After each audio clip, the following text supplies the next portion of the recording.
Snir, I want to turn to you because your company, it tracks crypto transactions in real time. So can you explain to us, how do you do it?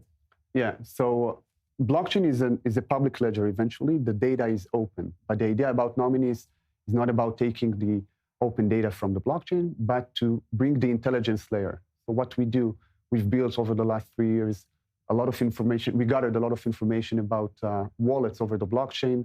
We got intelligence of over 1 billion wallet addresses, who is the owner, which exchange or service stands behind them.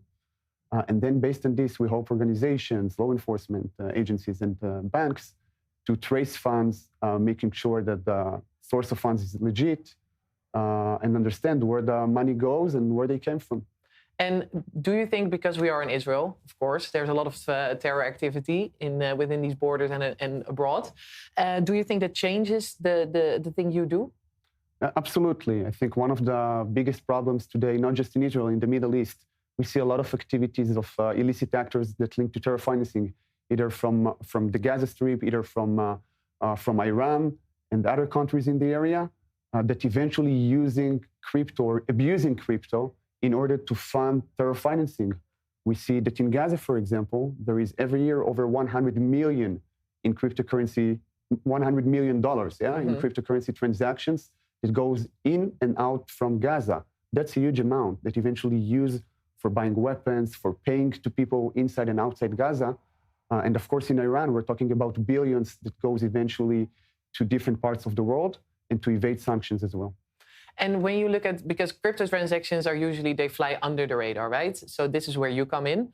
But how specifically do you do it? Because you already said you use like intelligence, but how do you gather intelligence? Because it must be very difficult to gather. Yeah, absolutely. So we're actually acting like intelligence division. We have people all around the world that help us gather information, either physically, either by doing it with human, with social media monitoring, with dark web monitoring, us, and everything that we need in order to collect information about wallets.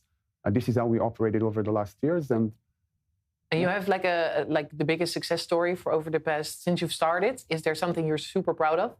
So I think that one of the things that we're able to uncover is that 2 years ago, after the October 7, we published a big article about billions that tied to terror financing and illicit activities.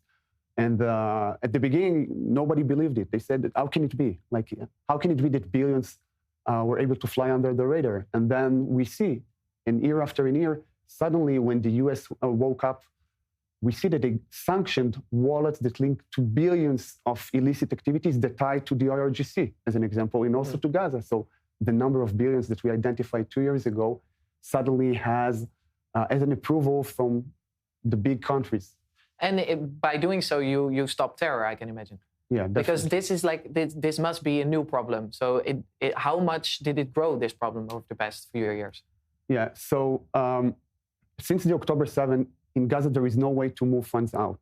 And also Iran, the more sanctions that they have, the more cryptocurrency that they use. We see it both in Iran and both in the Gaza Strip. The number of transactions that going, again, in and out is estimated to be in billions. And it grows every year. The more sanctions that they have, the more cryptocurrency that they use for oil, for facilitating terror activities all around the world, for moving funds. And the problem is becoming bigger and bigger every year. Very interesting. Thank you so much for being with us today. Snir Levi, founder and CEO of Nominis, and Shachar Talk, CEO and co-founder of Siata. Thank you both for being with us.